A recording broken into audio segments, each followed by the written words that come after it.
G'day, guys, and welcome back to episode 12 of the Red Vest podcast. Another very special guest today. Shomo, who have we got on, mate? We've got my old teammate, Andrew Raines. So I'm very excited to have Rainesy on the show. Very excited, Yeah, mate. today, boys, we're going to rip into him about his time at Richmond, Brizzy and Gold Coast over his 129-game career, as well as some of his coaching antics afterwards. So can't wait to get into this one.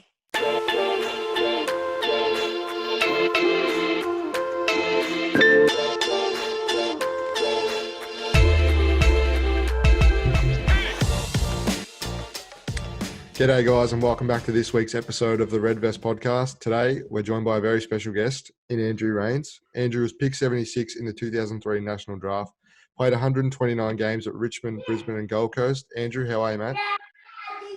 Yeah, mate, going well, thank you.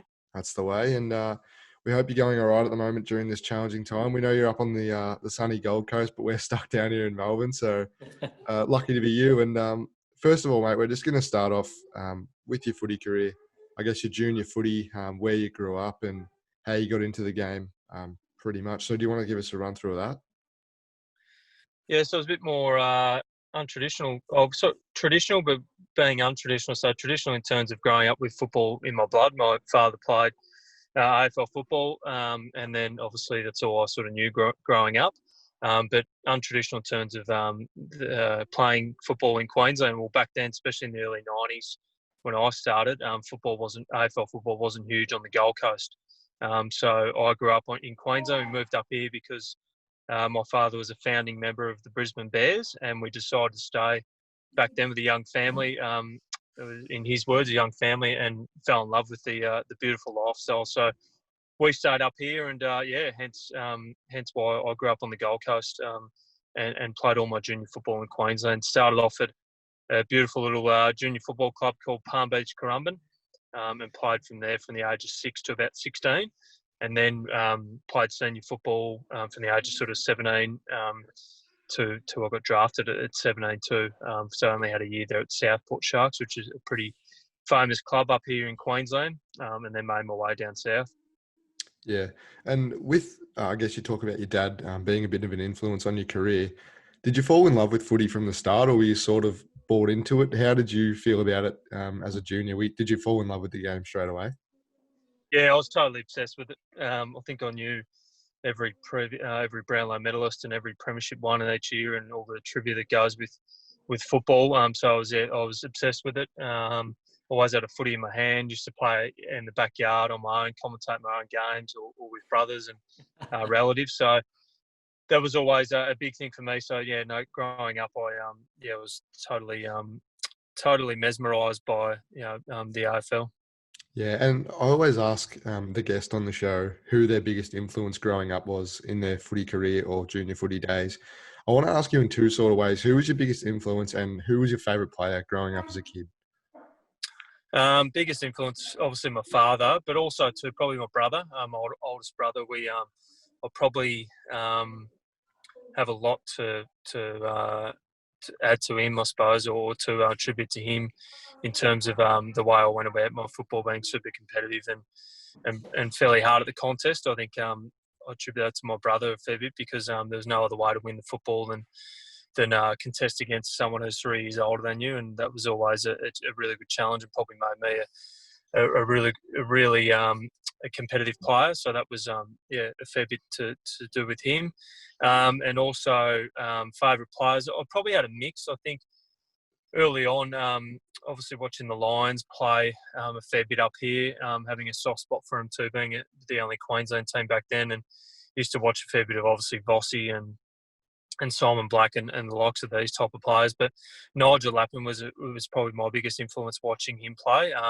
He actually, I think, used to his role model was my father. I think Nigel was a Richmond supporter back in the day, so it sort of worked out really well. And I've had chats with Nigel about that before when I started playing. So yeah, he was a huge influence in terms of just going to watch him play and the way he used to go about his football, being a courageous player, and also his gut running and ability to cover the ground. He used to sort of play through the midfield and wing as a junior, and used to watch a fair bit of his football.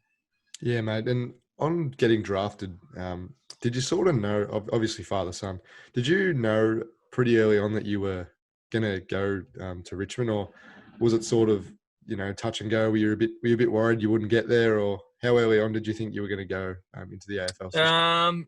I sort of always knew like it's one of those things when you sort of a bit determined about something, or knew there was no way, shape or form I wasn't going to make AFL football. That sounds fairly confident, but at the same time too, it's all I knew and all I wanted to do. But also I knew there was challenges with that. I think my father was fairly straight down the line with about the low percentage of players getting there and things like that. But yeah, I was going to get there in some manner. It was all about just putting in the hard work and getting there. So that was probably a fair bit. I didn't know, like in terms of kicking into a certain age where you go, okay, well, I'm a chance. It was probably, I think I made the under-15s All-Australian team in the national schoolboys back in the day. And that was probably the first step towards, well, I'm probably on a fair path here and a journey to hopefully get drafted. Yeah, mate. And so do you want to talk us through getting to Richmond and what that was like for you as an experience? Were you a bit starstruck when you got there? Did you have a bit of a weight on your shoulders due to your dad's career? Because I've heard on a few other podcasts, a few other father-sons talk about the pressure of their dad, I guess, playing before them, and they get referred to as, so-and-so's son rather than them as a person. So talk about what it was like for you getting to Richmond, and did you have a bit of pressure on you to perform? Yeah, there was, no doubt. The getting to Richmond, I think Greg Miller, the list manager at the time, flew up to the Gold Coast when I was about 17, and that was the first sort of point of reference where I thought, point of contact where Richmond were really interested and come watch me play. I think he visited the school and took me around and discussed a few things. So that was probably the first time that Richmond were really interested. And then it sort of grew from there. And then they took me in that year's draft and then went straight down to Richmond as a sort of 17-year-old just finishing up school. So that was a pretty sort of quick journey in terms of, as I said before, making the sort of under-15s rep side to getting drafted at 17 and then playing for Australia with Shermo at the age of 20 in Ireland in 2006. So it happens pretty quick. So you look back on it at the time, it feels a bit longer, but at the time, it sort of went really quick in terms of that. In terms of the pressure, again, it was just something I was used to, and probably a lot of father-sons say that, I don't know any different than my dad is my dad. That's how I sort of view him. But at the same time too, I knew what he accomplished, and I knew a bit of the pressure that went with that. But I suppose you embrace that too. I chose his number 4 at Richmond when that was offered to me. So that was something that I used to wear that number in my junior career, and other father-sons, like probably Gary Ablett, didn't wear the number 5 that his father wore, but it was something that I just did. And I've seen other father-sons pick it and choose it in different manners, I suppose, and decline it or accept it. But at the same time, I think, looking back on it, there was probably a fair bit of pressure. It probably wasn't until I moved away from Melbourne and came to Queensland and started my career back up here that it was probably a really good thing for me to probably start really forming my own identity and name, because you do get used to players like his dad, runs like his dad, and all the commentators that sort of talk about that. So that's just something the media obviously jump on. But probably I'll look back at it and there was a fair bit of pressure. Yeah, 100%. I'm going to throw it over to Macca now to talk a bit more about your days at Richmond and the Lions. Yeah, so Andrew, we'll just talk about Richmond first. Obviously, we talked about going to Richmond, such a big club with history through your dad and everything.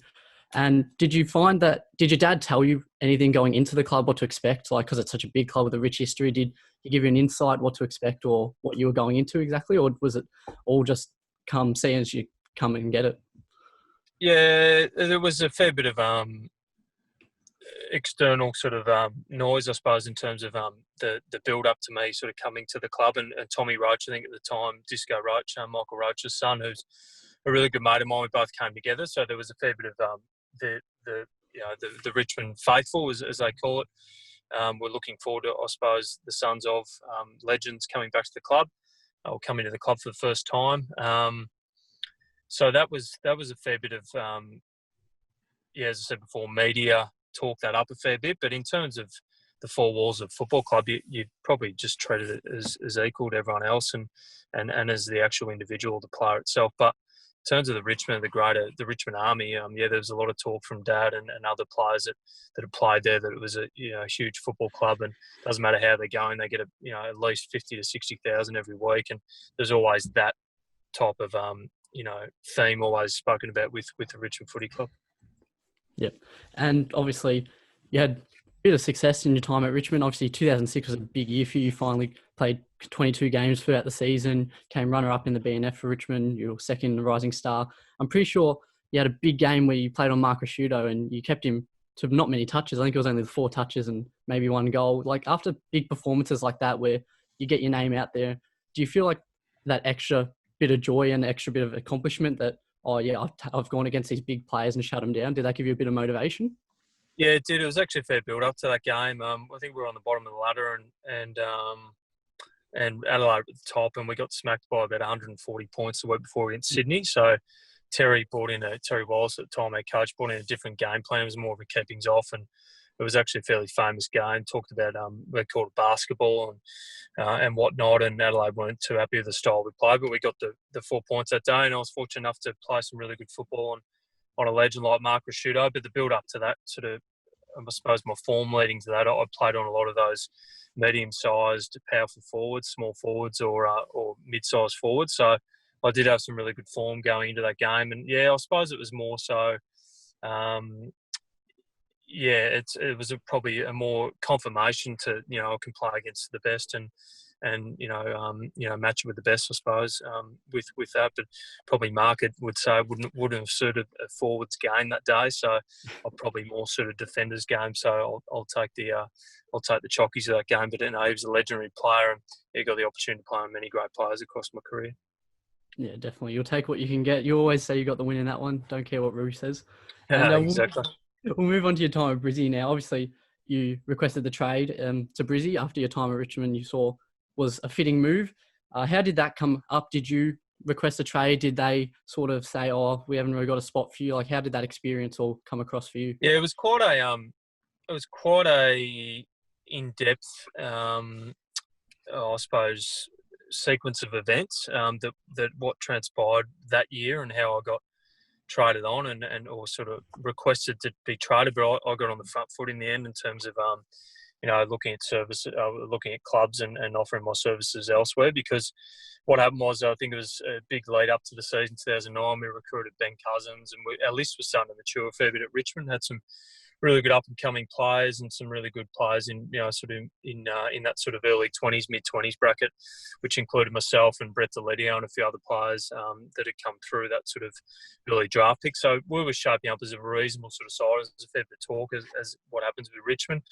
But we bombed down in round 1, and that was the Ben Cousins game where I think he did his hamstring and I had re-injured my knee again. I had a significant knee injury in 2008, which I dislocated my patella and missed the whole season. I redid that injury in early 2009, round 1. So we're under a fair bit of pressure, and we lost a fair few games after that, and I was in rehab coming through, and Terry Wallace was a fair bit of pressure building up, and long story short, he got sacked mid-year, and I was coming out of rehab sort of mid-year. And what happened, I think, was, again, probably not publicly spoken about, but I do know by fact that I think Jade Rawlings came in and coached the side at that point. I think Jade was given a squad of players, a squad of players that he could play, and a squad of players that he was told not to play. And those players that were told not to play were probably older players. I think Kane Pettifer was sort of back end of his career, and there's players even like Joel Bowen were in and out of the twos, and his brother Patrick, and there was a few. Kane Johnson was moving on. Nathan Brown was at the back end of his career with his injuries, and they were all I think a fair bit of a list turnover at the end of the year was due. I felt like I was still only early 20s. I suffered a significant knee injury, but I was probably tarnished with that brush too, and maybe the Terry Wallace brigade. So went through that. Long story short, played twos for the rest of the year when I came back to a rehab and couldn't get a look in. So I thought, well, let's get on the front foot and look at some options. And again, long story short, Michael Voss and I toured Ireland together with Shermo in 2006. And Voss was one of my idols and asked me to come back on a really big sort of 3-year deal at the time, and something that was sort of thrown in front of me that I had to sort of take. And got on the front foot and told Richmond I'll be looking at Brisbane in the trade period. And I think it sort of suited them too. I was on reasonable money at Richmond at the time for a 22, 23-year-old on a long-term contract, and I probably, with my injuries, probably hadn't shown the investment that they put in me. So it was probably a win-win at the end of the day. Yeah, definitely. And of the move to Brisbane compared to Richmond, like, what was the big differences that you noticed from your first move into Richmond and moving to club to Brisbane, or the similarities? And because I know your family's obviously from Queensland, did that help out in any way, shape, or form? Oh, my family actually relocated all down back to Melbourne, being originally from Victoria. So moving back up here, I had a lot of friends and some family up here, but it was more so just a change of environment, getting out of Melbourne, getting out of the bubble out there. And again, I think Shermo would attest to this, but walking through a cafe or a pub or whatever, and Jonathan Brown would be the only person they'd probably spot in those cafes or restaurants or pubs, and Blackie'd probably sneak under the radar. It's a bloke who's achieved everything in the game, or a Lukey Power, or these types of players wouldn't get recognised. So that was a huge thing, I suppose. And just being able to sort of escape the Melbourne bubble was huge, and training great environments like Queensland. So that was a really good thing for me, and to get my knee back up and running and get my body right was a huge move, and something that paid off in the end. Yep. And obviously you started your time at Richmond as a defender. You moved to more of a defensive mid type role in your time at Brisbane. And even like tagging big opponents, how did that role come across for you? Yeah, well, again, so I went first year back up in Brisbane. We started the season off really well. I think we won the first 5 games, and I was playing that sort of more traditional sort of role that I played, a running halfback role. And then again, I got cut down by injuries. I started doing some significant soft tissue injuries, and that was all affected to those knee injuries that I spoke about previously. So I missed the second half of my first year at Brisbane. And then I was essentially at the crossroads, so I had to really find a different role. There was some really good defenders that were sort of starting to fill that spot, and I thought they needed a competitive sort of midfield, and I always wanted to push back into the midfield. So I thought, there's blokes like Blackie still running around the midfield. How am I going to get my spot? I've pretty much played 12 to 15 senior games in 3 years.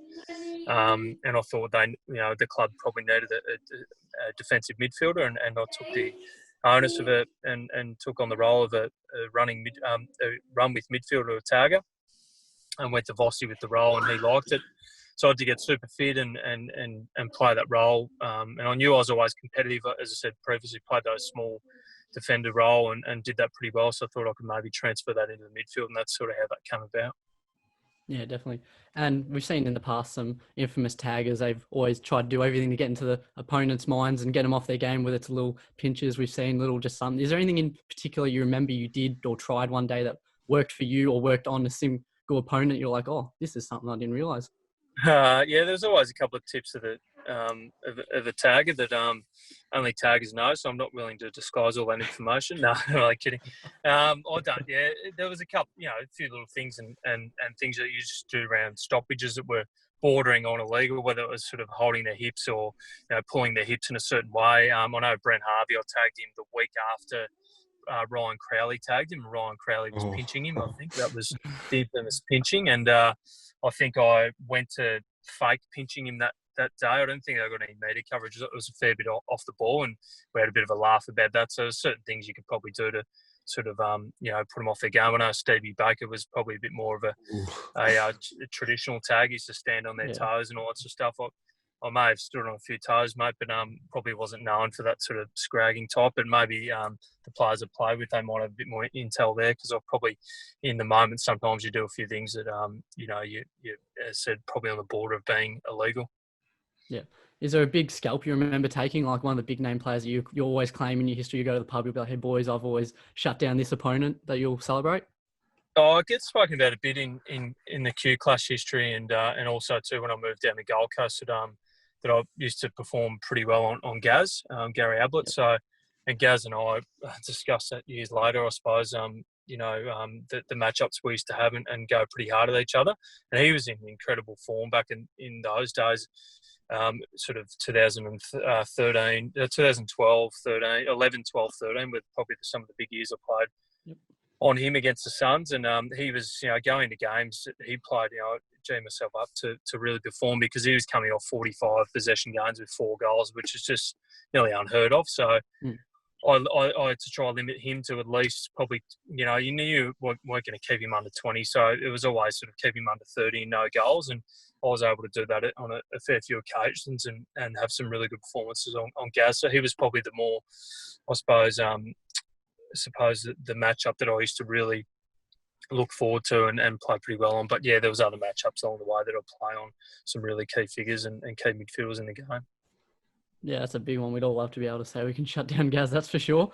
So Is it just on that, Rainesy, is it fair to say, mate, that you didn't want Gaz to get it forward to centre? Is it fair to say that if he got it back half, that you'd be happy with that? You'd let him have his 30 back there, but you didn't want him having his 10 or 15 forward, because we all know how well he finishes, mate. So is that a mindset you used to take into the game? Yeah, definitely. It was always that, Shima. I think he used to, without I suppose, putting too much conspiracy around how the midfielders used to get tagged, used to get in the game. They used to run off their, you've seen it all the time, that run off their everyone would give it to them. So if they're getting tagged,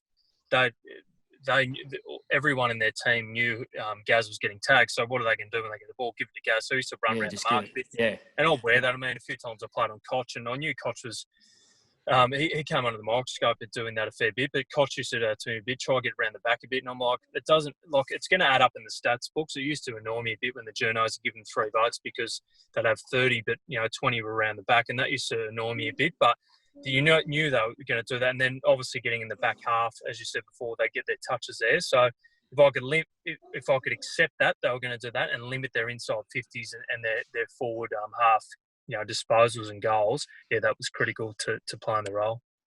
Yeah, definitely. 100%. And it's a bit of a lost art, tagging. Like, some teams aren't opting to go for it anymore. Some teams thrive on it. Do you reckon teams should employ it, or do you reckon it's grown out of the fast-paced game a bit these days? Because I think I'm a big believer of the one-on-one stuff. I mean, you're going to lose your mids at times throughout the game as long as you cover. I think each team should have a target going in, whether it's a Paddy Cripps or whatever, and they rotate through him, or just going head-to-head. I think I saw the other night, obviously, watching the Suns play and still following their progress throughout this sort of time.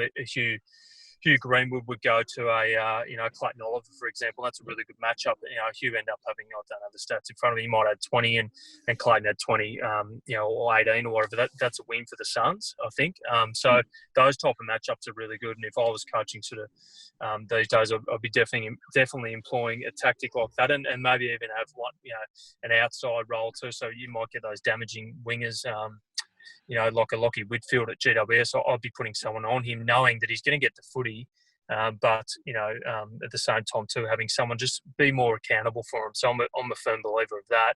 But in these days, you've got to be able to earn your own football and also get involved in the team defence. So I used to get in trouble a fair bit when I'd be fixated on an opponent at times. I used to let my guard down a bit and follow a Gaz through a zone, and I was actually supposed to hold my ground a bit to uphold the team zone, which would then fill a void or a hole, and they could easily cut through that defence or zone. So that's probably just important to sort of probably note and be mindful of. Yeah, definitely. I'll chuck it over to Gilsey now for your time at Gold Coast. Yeah, mate. So talking about the move to Gold Coast, we won't delve into it too much. I just want to talk about some of the people there and what it was like when you spent your time there in terms of training facilities and all that sort of thing, and what the club culture was like. It was pretty new when you got there. I know early days they had pretty ordinary setup down there, but what was it like when you got there, and did you sort of did you really enjoy your time there, or was it sort of the end and you're just like, I don't know. No, definitely enjoyed my time and still involved there running the academy. Head coach of the academy for the last 5 years post-career. So it was probably one of the best things I ever did, really. I was living on the Gold Coast, travelling to Brisbane, and I actually gave Marcus Ashcroft. I think I was managing myself at the time, and I knew Justin Leppich came into Brisbane. I only had 1 year with him. I knew that they were after a bit more of a youth policy. I was only still 28, 29, but probably older in a footy sense. So I knew that I was probably going to get moved on. So again, got on the front foot and called Marcus, and they were looking for more of an experienced player to sort of help play a bit of knee football, and step into senior football if the opportunity came, but also be a coach, on-field mentor and a bit of a leader around the club. So I thoroughly enjoyed that role. Yeah, look, it's been spoken about. Their facilities weren't up to scratch. But they were waiting for a multi-million-dollar facility in 7 years' time when they started, which was all through the Commonwealth Games, and that's the facility we've got now. And I'd argue that's one of the best in the competition. So to wait 6 or 7 years, sometimes you've got to put up with a bit of you've got to put up with some ordinary facilities to get in that better one. So I think that they always had the strategy to do that. Yeah, look, the leadership was probably questioned, and rightfully so.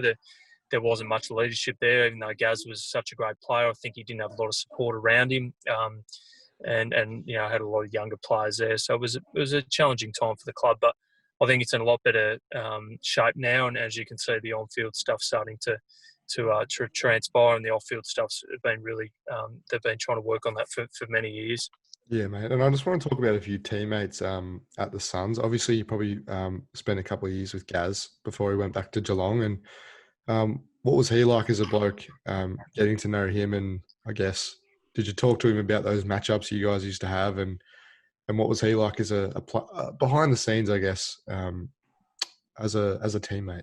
Yeah, look, I don't think I actually played a game with Gaz. He had his shoulder the year I was playing, because I only had my 1 year actually playing there, and then went into my coaching role. So, but obviously worked with him being in the academy, work in the same offices and see the boys. So I had another probably two years with him before he left to Geelong, and it didn't have a lot to do with him in terms of that. But obviously, I think we had a lot of common respect for one another, playing against each other and those battles. But yeah, obviously had Tom Lynch and Steve May and those blokes leading the club at the time, and trying to sort of navigate their way through leadership and obviously establish himself as key players in the AFL. So again, challenging time for the club. But I've played a huge part in a lot of the youth development there that's come through, and some of the players that are playing there at the moment. So some of the academy boys, for example, at the moment, Connor Budrick, who was rising star a couple of weeks ago, and also Jack Bowes, who's cemented his spot firmly in the team. There have been sort of two academy graduates that have come through my time, which has been great to see them play senior football. Yeah, mate. And one more guy I want to touch on from the Suns. I'm pretty sure he was there when you were there. Daniel Gorringe. Did you play with Daniel Gorringe? I did. Yeah, obviously he's a bit of You could argue if he was. I know he throws himself under the bus with his performance and being an early draft pick, and it doesn't surprise me that the notoriety he's sort of got over the last sort of couple of years, and a bit of his profile to throw himself under the bus as a poor performer. But I could certainly back that up, mate. He was pretty much struggling when I played with him in the NEFL, and let's say his on-field stuff wasn't that great. Poor Goz has copped it there. He owns that up himself. Good fella. I got along really well with him. He was, had the dry sense of humour, so I always knew he was going to go pretty well in what he's doing. So it seems like he's forged a bit of a career for himself. And again, I think, as he admits, it wasn't his fault they chose him at pick 10. I think he puts that out there himself. So good on him. Yeah, 100%, mate. And one more thing I want to wrap up before I pass it over to Shermo is the coaches you had over your time. A few of them obviously known for their big sprays. Is there any sprays that stick out to you in your whole career? Either you copped it or you watched someone cop it, or it was a whole team spray. Is there one that really sticks in your mind over the whole journey? Oh, look, yeah, actually, thinking back to it, I didn't think of that until you mentioned that. Rocket Eade was one coach I had who was known for a good spray, and I probably can't repeat what he said on this forum, but he had some ripping sprays. I wasn't on the back end of them, fortunately, but some really good ones. And he was just like wild on fever. He'd go in after a game, spray or training or whatever it was, and then he'd step outside the room as like he's your best mate again. So, and that probably didn't suit, in all seriousness, to the younger generation, because I think the younger generation take that a bit personally, where the old school could probably was probably the back end of that sort of older generation that would probably receive a bit of a spray and you just get on with it, and you knew that was all part of it. So Rocket was good in that sense. And Terry Wallace, I think you've seen that one where on YouTube, where the Western Bulldogs documentary, where he said he'd spew. He had a couple of those, which were pretty funny looking back on it. But there was that one with Mitch Morton, which did get a fair bit of media coverage at the time, where he said, it cost him his job, and threw the whiteboard marker at Mitch. In all due respect, I think Terry was on on the right page there, Mitch just turned around and I think we're a couple of points up against Port Adelaide in the wet, and 30 seconds ago, Mitch turns around and drops a 60-metre torpedo out in the full where he could have just held it up and kicked it long down the line. So, and Terry's job was up for grabs and or sort of in jeopardy, and he ended up did losing his job. So I think he rightfully so let off a pretty good spray that day. G'day guys, a quick reminder, go and check out our friends at Sports Gear Oz on all socials. They're selling player issue jumpers in the following teams: GWS Giants, Gold Coast Suns and St Kilda Saints. They're really good at helping you find the piece that might finish off your collection or give you a good reason to start one. I've dealt with them a few times before myself, and they're cracking fellas and they'll help you out down there. Also guys, if you mention the Red Vest podcast when making a purchase before August 2nd, you'll receive free delivery. That's right guys, free delivery on all orders. Make sure you go and check them out, and a quick shout out to them. Rightio, mate. Let's talk about a bit about your one-on-one coaching platform for accredited coaches. Now, that's an amazing thing you've really started up. Great platform for local coaches, especially, to be able to, dive into everything behind the scenes, one-on-one, really develop kids and youth, and that's something myself I'm pretty passionate about. So let's just discuss that for a minute, mate, and how that all eventuated first and foremost. But obviously to see it in the last couple of months, it's grown at phenomenal rates due to the COVID-19 crisis, and a lot of coaches now are jumping on board. So just dive into that, mate, and give us a bit of a background on that. Yeah, so that was an idea I had about 2 or 3 years ago. I was coaching, obviously, in the academy, and I had a lot of parents. There's a few things. A lot of parents, talking to me, going, "Okay, you've dropped little Johnny out of the academy, or he's missed selection here. How does he get better?" And at the time, I thought, well, how does he get better? I was busy. I'm busy trying to coach. There's 300-400 kids in the academy. I don't probably spend those concentrated time on each individual. But how do we create something where if little Johnny does need to work on his kicking or marking, that's the reason why he's not getting a look in, or he's not making a squad, or certain things, or just wants to improve in a certain area, or have a really good mentor externally away from club or team or squad training. So I had that sort of in mind. And then the other one I had, it was sort of our generation of players were coming out of the game, and I was fortunate enough to get a job in the AFL system, but a lot weren't as fortunate as me, and didn't have the opportunity to love coaching and as you said, love developing youth, and probably were in between jobs or transitioning out of the AFL, and said, well, how can we then put that into a service that then they can provide with all their skill set of 10, 12, 14 years or 8 years playing in the AFL system? How do we then put that into a service? And one-on-one football was born to join those dots, and essentially it's an online platform connecting AFL accredited coaches and ex-AFL players with footballers Australia-wide. And it's not just junior footballers. We've had a range of footballers from 6 years of age all the way through to 46 years of age, female footballers playing Masters football. So it's essentially a booking system where a coach can put on their expertise and set a price and availability around them. A footballer jumps on and searches their location, and a coach pops up in that area, and you can book their services. Yeah, that's absolutely super, mate. And good on you for creating what is an amazing initiative. It really is. And for all the coaches out there, jump onto one-on-one, have a look. Rainesy's got something pretty good going on there. So let's go into your coaches, mate. Now you've had some great coaches along your time. I think you've had Vossi, Terry Wallace, Rocket, and there might have been a few others along the way. But is there one? The late Spud Frawley. Yeah, the late Spud Frawley, absolutely. Is there one that sticks out to you, mate, that you could go, well, I love the way that he went about it?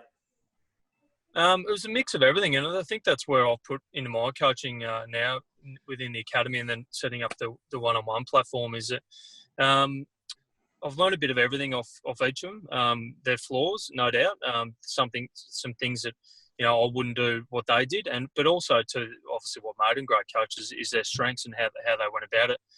For example, Terry Wallace. I thought Terry was again, you discover coaches, how they used to fit you and how they approach you and how they coach you. And you hear other stories that same coach approaching quite differently. But I could only speak at how the coaches, went about coaching me. But although Terry is quite unique in the ability for him to get around to each and every player midweek off the track, he wasn't a micromanager in terms of his drills and things like that. He was really good at delegating that to his assistants, and he'd go around and pick each individual and pull them outside of drills for that 2 or 3 minutes, or walking around the gym while the players were doing their gym work. And I thought that was really creative and really good from him. So I've brought that into a lot of my coaching, how I deal with it, because at the end of the day, the players want to hear from you. And you can do the best drills in the world and do lots of stuff. But I reckon that's really critical if you've got the resources to delegate that. Obviously, have your ownership and what you want the style of play to be played, but also to just having that connectivity with your players and that relationship building. So that's a huge thing that he used to do really well. And then you get someone like Vossi, who's just an incredible inspirational speaker. Vossi, could get a room into a room and you could hear a pin drop because everyone was just watching him. They were mesmerised by, the way he, motivated the group. And I think he was brilliant at doing that.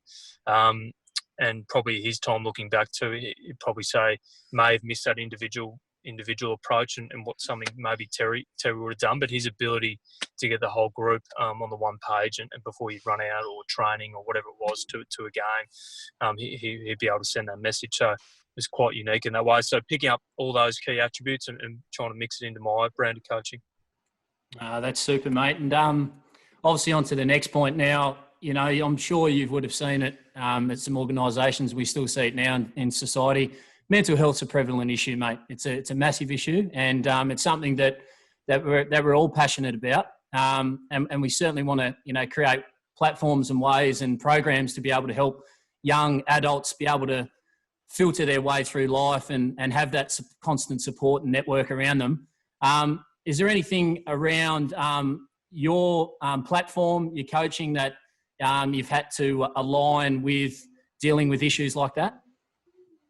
Yeah, we do. We think, it's, as you said, it's a huge field and a huge issue in society, but also, too, within the academies, we've got certain ways that we sort of deal with our players or get them professional help, which I think's happening. And also, too, on the one-on-one football platform, we found the physical sort of sessions that they do, players connecting with that coach and just bouncing ideas off, because obviously they've got their parents in their ear and some of them don't always listen to their parents, and having that external influence is really important. So we've had some really good results with that, forming mentorship and some mental sort of health. We're looking at ways to maybe create some online programs and also access to mental health services. So we're currently looking at that, which I think would be significant and something being huge demand. But also to think we're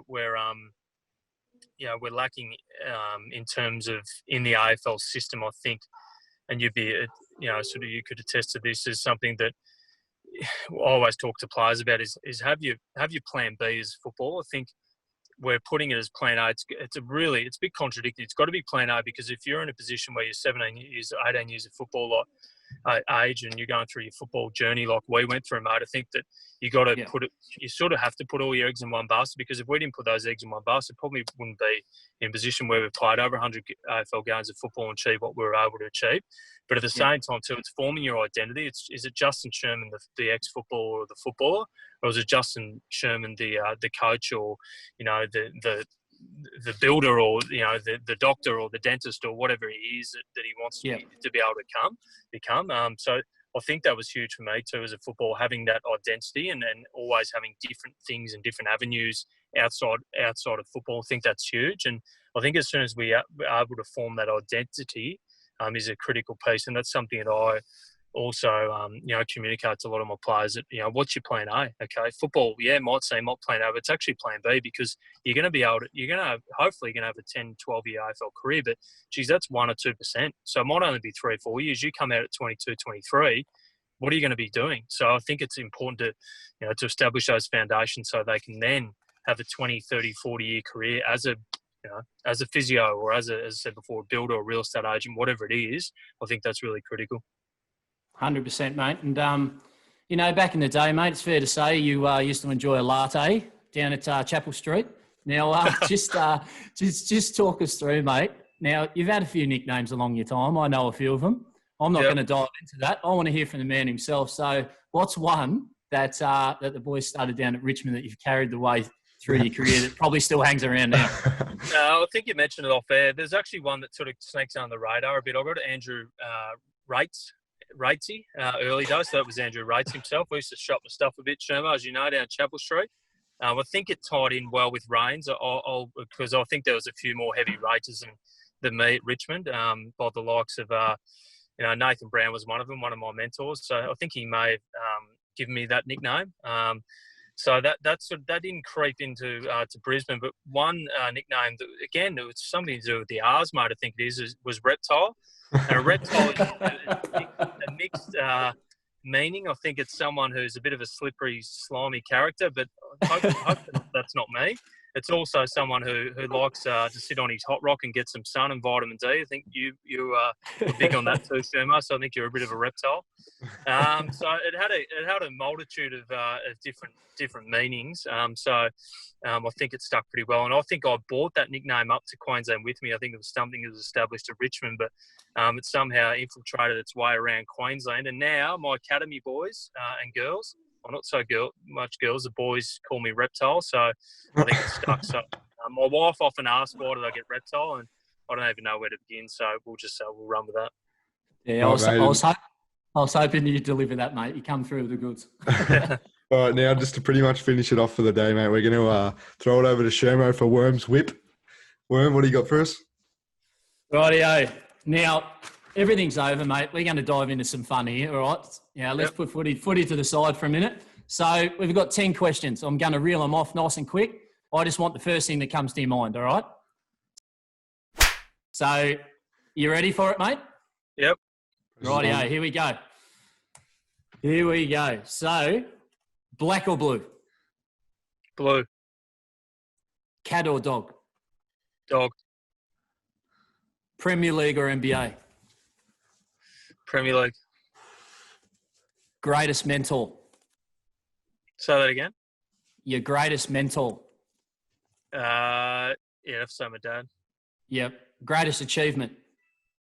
Playing for Australia in Ireland at Croke Park with you, mate, and we won the series. That was an incredible achievement. Yep, unbelievable. Funniest teammate? Now I'm looking at him. I'd have to say you, mate. Some of your antics. I know this is a quick segment, but mate, I could go on for days. Some of the antics, and you are still infamous and mythological, mate, in some of the stories. So I'm going to go with you. Oh, thanks, mate. Appreciate it. Right. Favourite food? Favourite food, Italian. Yep. Better cook at home, the missus or yourself? I'd have to say the missus. Yeah. Is it fair to say, mate, she's got her own health and nutrition business? Is that right? Yeah, she's a nutritionist. So, yeah, she'd have to be, wouldn't she, if we're trying to pump her up. So, no, absolutely. Absolutely. Brownie points there, mate. Got to make sure of that. That's right. Happy wife, happy life. You're right. Beautiful, mate. Best player you've played with? Jesus.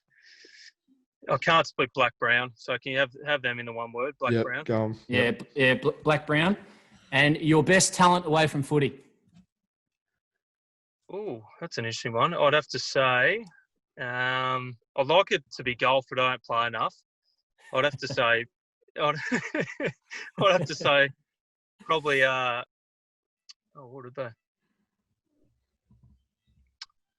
I'd just say my ability to be able to connect people, and hence why I've sort of been able to do what I've been able to do with whether it's a talent or not. It's probably not comical, but yeah, probably my ability to bring people together and connect people.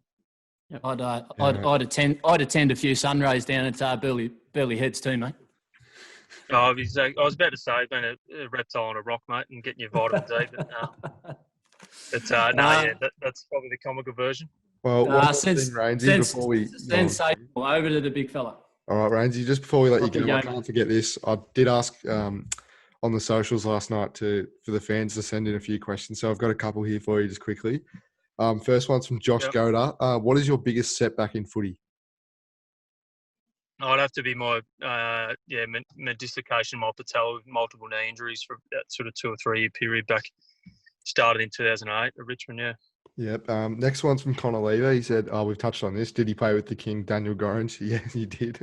A few comments from the academy boys here. Before we actually knew you were coming on, mate, I didn't know you were coach of the academy, but a few of the boys from up there reached out to us a few weeks ago and said that they're loving our work down here on the Red Vest. So they're probably glad that Beautiful. you're on. A few of them sent in Tom Hoff. He's sent in, who are your bunnies in your playing career from the Hoff, he said. Who are your bunnies, The mate? Hoff. Oh, the Hoff. Jeez, Hoff's 204 centimetres, and Oh, geez. he's about 80 kilos. He's probably put on a bit more since then. So if Hoff was running around, he'd be my bunny. But no, I'd say never a bunny. I mean, as I said, you threw the Roo up before. Let's just run with the Roo. Not bad. That's it for the questions. A few more comments in there saying the academy boys miss you, but no, mate, it's been an absolute pleasure to have you on today. Absolutely loved hearing about your story, and it's pretty special that you played for a couple of clubs in pretty exciting times. And I guess we just want to thank you on behalf of all of us for coming on, and all the best with your coaching in the future. And yeah, thanks for that, mate. Thanks, boys. Thanks for having me. Always a pleasure, and good to see my old teammate there. Doing what he does best, making people laugh. Oh, well, mate. You take care. Thank you, mate. Thank you, mate. Likewise.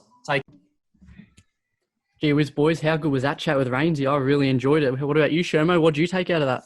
Yeah, absolutely loved it. Just how natural he is. I mean, I understand the teammate, but even more so as the person. He's a fantastic person. So really great to get some great insights there. Yeah, 100%, boys. And it was a pleasure chatting to Rainesy today. And make sure you guys head over to our socials at the Red Vest Pod on Instagram and the Red Vest Podcast now on Facebook as well. We've also got a new website that we'll be launching this week. I'll chuck that on the socials too, so you can go on there and jump onto our previous episodes or check out a few of the new things we've got on there. If you guys want to see any future guests that you'd like to request, make sure you let us know via direct message, and we'll see what we can do. We hope you enjoyed today's episode, and we'll see you all next week. Cheers.